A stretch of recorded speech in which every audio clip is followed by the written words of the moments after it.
Welcome back to Fallout, the board game. We are doing the Capital Wasteland scenario with Brotherhood of Steel. In the Enclave, we have the Ghoul and the Super Mutant going head-to-head to see who can have the most influence or get 10 influence to win the game before either the Enclave or Brotherhood of Steel take over this section of the Wasteland. I do have a couple of corrections from the last episode. One of them was we didn't move the Death Claw one extra time. He should have moved twice in the last episode. We only moved him once. He's going to move once more, and he's going to move here because that gets him a faster route to our survivors. Ooh, nasty. The other thing, damn it, which actually, I suppose luckily didn't do much for us, was when the Ghoul attacked the Looter has this little arrow icon on him. It means if you don't defeat him, he basically runs away. So he runs away. I had the Ghoul attack him a second time using my well-rested token, which then I will get back, because the Ghoul then wouldn't have attacked him again because he couldn't. The Looter runs away.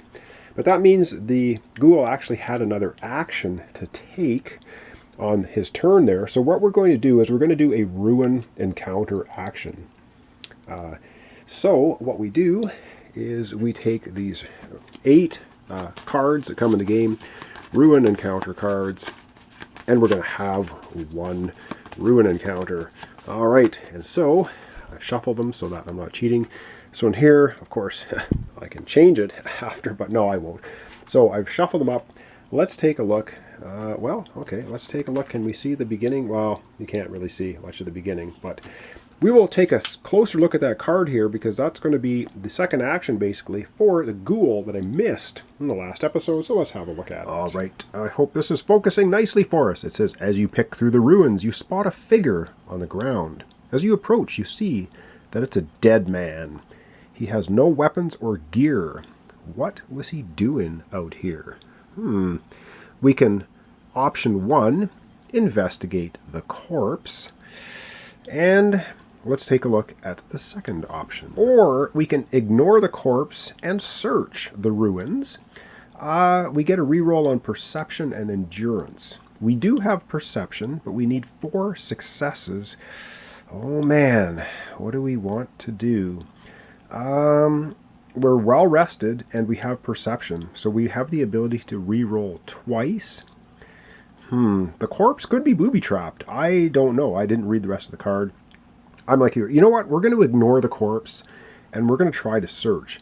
So we need 4 successes, and we have perception and well-rested. So we have 2 rerolls. Let's get the dice tray out and see if we can succeed at searching the ruins. All right, so let's get rolling the dice. We are looking for 4 successes. We do have 2 rerolls because we have perception here, giving us 1 reroll, and we have the well-rested token if we want. All right, let's see what we can get. Come on, 4 successes. We get 3 successes on the very first roll. We just need 1 more. We have perception as I bash the tower around, which means we get 1 reroll. So we're going to get the 1 reroll for perception. We just need 1 more success. Come on! And we get nothing. So we're going to spend our well-rested token. Come on, eyes open. Drink some coffee. Let's do some searching. Come on! And what do we get? We get the success. All right. So we have succeeded. We got 1, 2, 3, 4 successes. It took 2 rerolls to do it, though. Let's now see what we get as a reward. All right. Let's check out the reward. So, succeed. The wasteland is full of dead men. You'd rather have enough supplies to avoid joining them. You'd rather have enough supplies to avoid joining them. We get loot times the ruin level. And the ruin level there, is excellent, is 3. The raider camp is a ruin of 3. We're going to get 3 loot for searching the raider camp. This is cool. So we drive the looter away, and we get the loot instead. All right, let's gather our 3 loot cards. Excellent. Oh, this is actually working out extremely well. So here's the giant loot deck. So we're going to get 1, 2, 3 loot because the raider camp is a level 3 ruin. Awesome. All right, let's find out what we get. We end up getting the Covert Ops Training Manual. It's when you camp, if you do not have perception, we do. You may discard this to gain 2 XP. All right, well, we do have perception, so that's not going to give us any bonus experience. And we get a fistful of caps. Immediately discard this card, then gain 3 caps. Right on. So, we found some caps and a manual. So 1, 2, 3. We now have 6 caps in our possession, so we just discard that. That goes into the loot discard pile. Which of course we can cash in for junk. And the last thing, oh man, we found a weapon. This is so cool. So we have perception and agility. Well, we have perception, which should give us rerolls. It's a gun. It's a ranged weapon. So the ranged ability of activating enemies now is going to be negated because we have a pipe rifle. Before a fight, you may spend a cap. If you do not, you cannot generate rerolls during that fight. Okay, so it cost us money to use the pipe rifle, but you know what? We got 6 caps now. That was a super cool find in the ruins. Very happy about that. And that fixes all the corrections from last episode. So we can now begin proper for this episode. And we're going to be starting, of course, with the ghoul. He's going to get 2 actions. All right, so we're starting off with the ghoul, who is sitting here at the raider camp. Now I could do another encounter there, but I think I really want to head him south. I want to get him to the tower to do 1 more silver dollar, because if I can do a quest action at the tower, I can move the Brotherhood of Steel farther along the track, and that's kind of my objective here. And so the first thing I'm going to do is I'm going to move. This is rough terrain. It costs 2 movement to move into it. 1, 2. Second thing I'm going to do is an exploration. So the second action, I'm going to explore this tile, so I'll be able to place Brotherhood of Steel and the Bounty Hunter on any space in here that I like. And we have Red Rocket Station, and we have bugs appearing. Ooh, we have a radiation zone. Remember, any radiation the ghoul takes heals them, so that's actually pretty good for me for my trek southwards towards the tower. I will put both the actually I might put the Bounty Hunter in Red Rocket Station, and I'll put the Brotherhood of Steel. Are they aggressive? No, they're not. Only the Enclave is aggressive. Actually, I think I'll move the Brotherhood of Steel right up here, and I will put this guy at the Red Rocket Station. So if he activates, he's only... Oh, he will be adjacent to me. He will attack me. You know what? Do I care? Yeah, we're going to put him here. I'm going to put him down here in the radiation zone. All right, and we do have a face-up.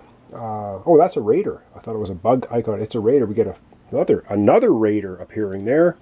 This time we get Raider Scum. Okay. Ranged with a shield. Okay, well, this looks like a raider zone for sure. Bounty Hunter, raider. Okay, that's the 2 actions I'm doing for the ghoul. Up next will be the super mutant, and we'll see what he wants to do for his 2 actions. And the first thing the super mutant's going to do, he's pretty banged up. He only has 6 hit points of a possible 16. The first thing he wants to do here at Ashbury Road is he is going to do a camp action. So that means he's going to get the well rested token. He's going to heal 3 hit points. And he would refresh any exhausted cards, but he doesn't have any. So let's go ahead and do that on his player mat. He's going to get well rested token and 3 hit points back. Alright, so he's going to heal 3 hit points. 1, 2, 3. He's up to 9, which is better than he was. And he gets the well-rested trait, which is good for a reroll. Alright, that's his first action. And next, we want him to take a second action. And let's find out what it is he wants to do. Alright, and the super mutant is getting tired of having absolutely no loot, no items, or anything. He's going to have a settlement encounter. He's in a settlement. There's no face-up enemies in the area. So he's going to do a settlement encounter. So I'm going to back the camera off so we can take a look at it. We'll zoom in on the settlement encounter, actually. So we're going to come right up and have the super mutant have an encounter at the settlement. And just so you don't think I'm cheating, I will just shuffle first. This is the first time we're looking at the settlement deck, so we have to shuffle it before anyway. And boom, we'll be looking at this one. All right, we're going to zoom down on that and look at the particulars. And once again, I hope this zooms in correctly. It says there's a small gathering around the various traders and mercenaries here. You shoulder your way through the other Wastelanders to get a look at the goods. So we can go shopping as normal. That's option number 1. I'm going to turn the camera off. We'll look at option number 2. There's 3 here. Our second option is try to steal an item from the display. Which would be, we could use agility and luck. We do have agility. We need 4 successes. We get 1 reroll. And we're well rested. So we could have a possibility of 2 rerolls to try and steal something. All right, we don't have many caps. It might be an option. Let's look at our third and final option. And the final thing is look for better deals than these. So we can look for better deals than the things that are in there. So we have a stim pack costing 5, a jet costing 4, lab coat 6, formal wear 7. We don't have enough. We don't have enough for any of them. All right, we got to make our choice. And I think the choice we're going to make is the super mutant, low on his luck, low on his caps, is going to try and steal something. All right, let's take a look at that option one more time. We're going to get out the dice tray and see if he can steal something. All right, it basically says try to steal an item from the display using agility and luck as rerolls. We have agility, but we have well rested. So we will get 2 rerolls, and I don't think we add 1 more item to the shop display because we're not shopping. We're actually trying to steal one of the items that's already there. All right, let's get to rolling some dice and see if we can steal something. All right, before we get to stealing, I thought I'd do a little bit of a close-up shot of what it is we may want to walk away with. So we have a stim pack, a jet, lab coat, and formal wear. So I don't know. He's pretty beaten up. A stim pack would be nice to heal fully. Would also be nice to have some armor, whether the formal wear or the lab coat. So let's get to rolling dice and see if he's successful at stealing. All right, the super mutant down on his luck, down on his caps, trying to walk off with an item right under the trader's noses. He has 2 reroll possibilities. He needs 4 successes. What's he gonna get? He gets 2 successes. Okay, that's 2. He's gonna reroll for agility. He needs that double. Come on. And, oh yeah, he nails it. And he doesn't even have to use his well-rested token. All right. So, the slippery-fingered super mutant manages to walk off with one of the items. Let's find out which one he's going to steal. All right, and the super mutant, I think he's going to take the formal wear. The formal wear is basically an armor, which is very useful. And during a test that uses charisma, add 1 hit. So you get 1 success for using charisma, and you ignore all companion requirements. So he can just automatically recruit companions.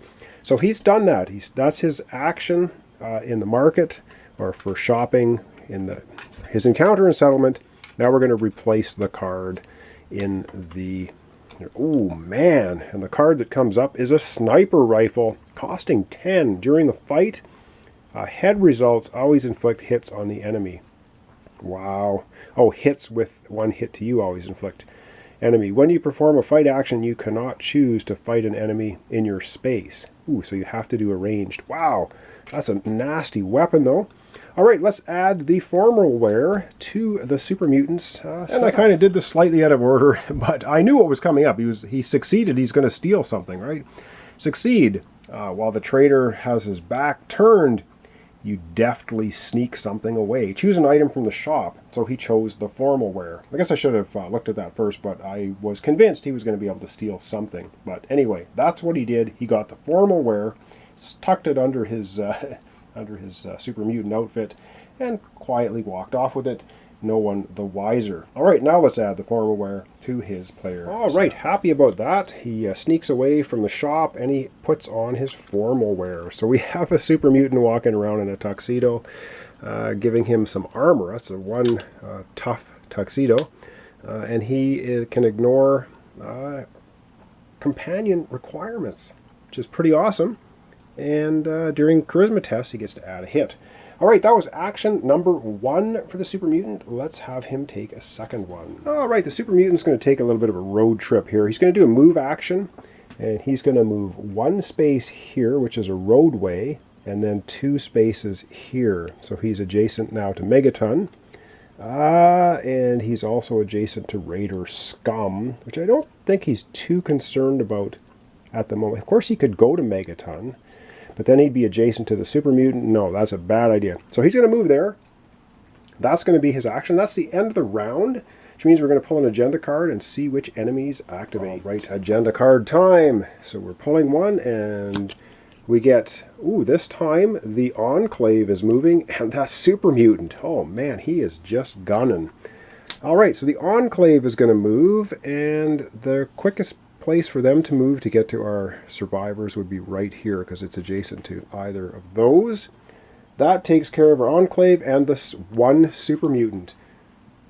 He is closest to the other Super Mutant. He's just going to come right here into Megaton. He is hunting for his brother. Wow, this is brutal.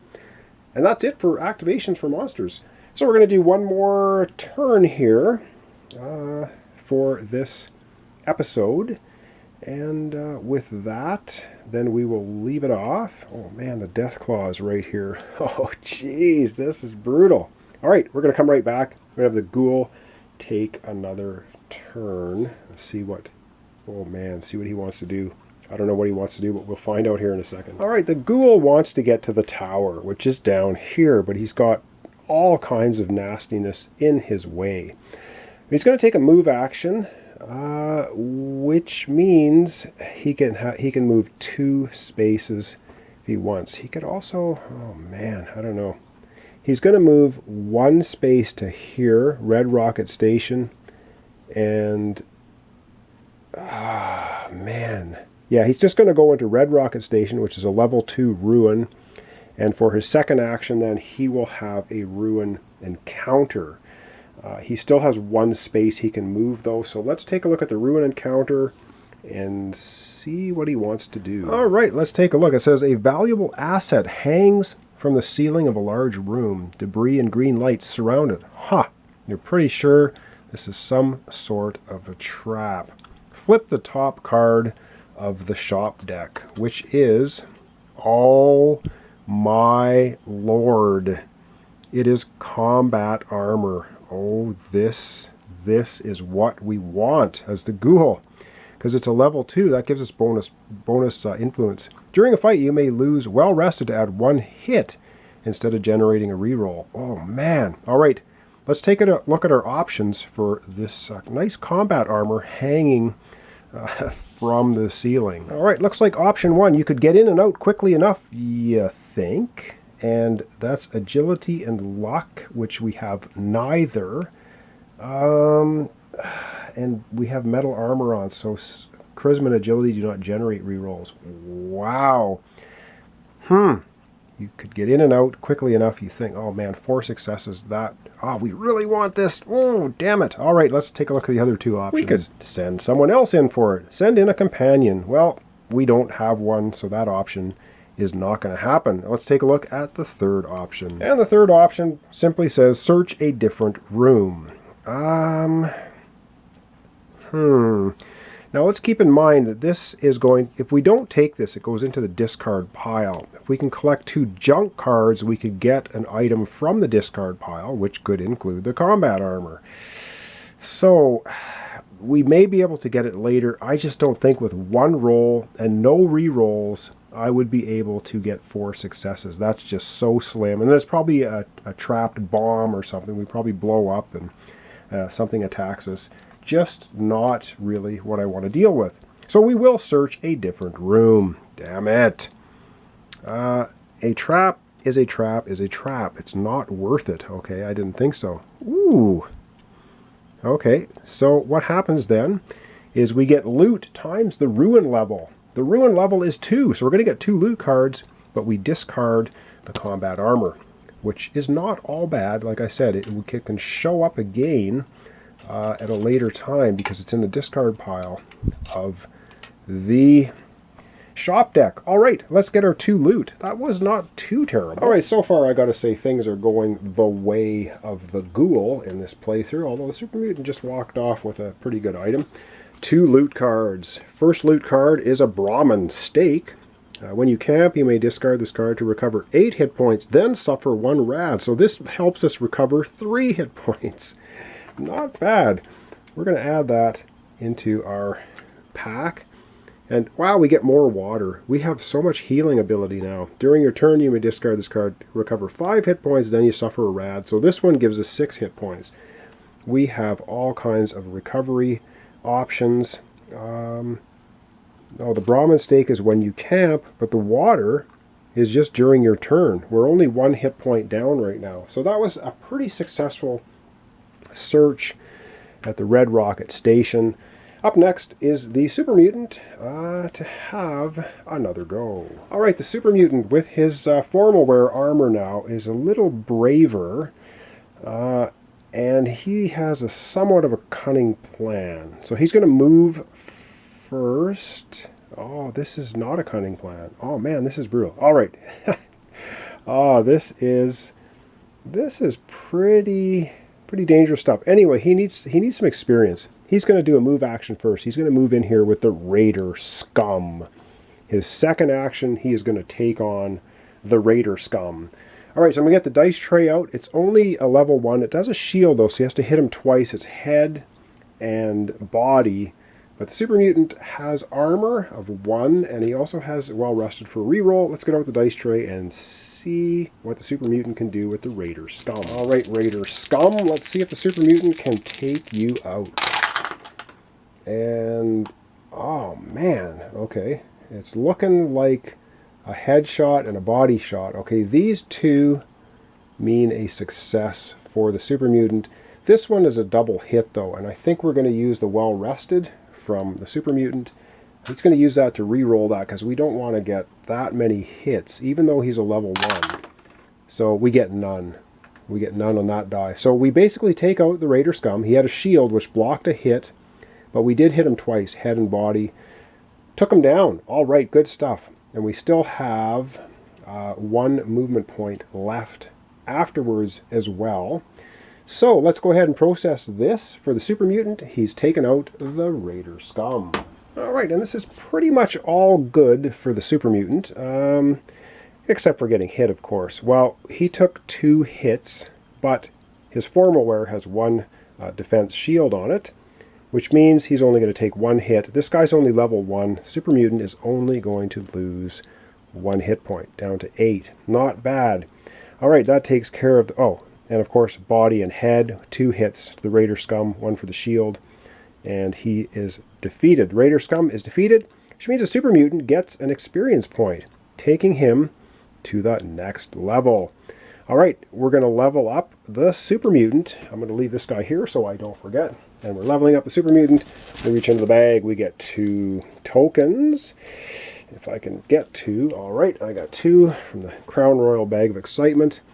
He has luck and endurance. Luck and endurance. Does he want luck? Luck might help him out for rerolls. He already has endurance. He could take a perk, but I think he's going to take luck. He's going to take luck. I know I should be taking perks. You're like, show us the perks, but I think I want him to have more ability to reroll. He doesn't have any weapons and stuff. He just has the 1 armor. All right, we got to replace now one of these Raider tokens out on the board. Let's go ahead and do that.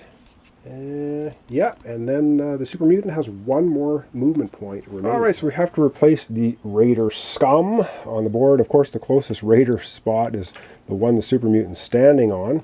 So we get a face-down token there, and I'm going to have to shuffle the other 3 remaining Raider tokens because they were all discarded.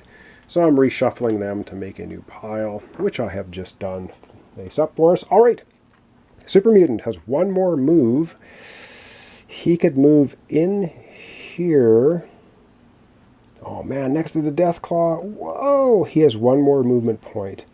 He could move right here to with the Brotherhood of Steel, because the Brotherhood of Steel is not aggressive, and he's only level 1, and he has loot. So yeah, I think the Super Mutant's going to move in here, the same location as the Brotherhood of Steel. That gets him mostly away from the Death Claw.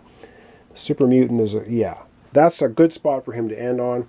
All right, so for the end of this episode and the end of this round, we're going to pull an agenda card. We're going to see which enemies activate. All right, pulling an agenda card. And who is going to activate? Just the bugs.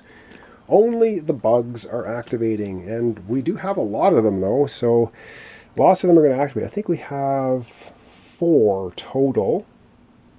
This one here, the Stingwing, is going to come 1 down. Going for the super mutant. This one flips over and we have, it's something new. We have a mole rat. Level 1, it will hide if you don't defeat it immediately. You just need 1 body shot to take it out. Pretty wimpy. The rad roach is going to move here. And yes, these guys ignore rough terrain. And the Stingwing is going to move 1, 2 away, or 1, 2, 3. It's going to move right here. Okay, and that's it. That's going to be the end of our episode for today. Yeah, so we have 2 agenda cards for the ghoul. I know it's going very slowly, but our ghoul's trying to get down here to the tower to help the Brotherhood of Steel. The super mutant is just trying to gear up, I think. There's not many characters on the board with loot. This Deathclaw is getting dangerously close to us. So is the Super Mutant in Megaton. They're both 3rd level. They're both very, very brutal. So thanks so much for watching along. This is Fallout, the board game. I'm doing the scenario, the Capital Wasteland, which features the star icons are Brotherhood of Steel. The shields are Enclave. And so far, they're both only 1 down on the track. If either of these tokens gets to the red section or below, the game immediately will end.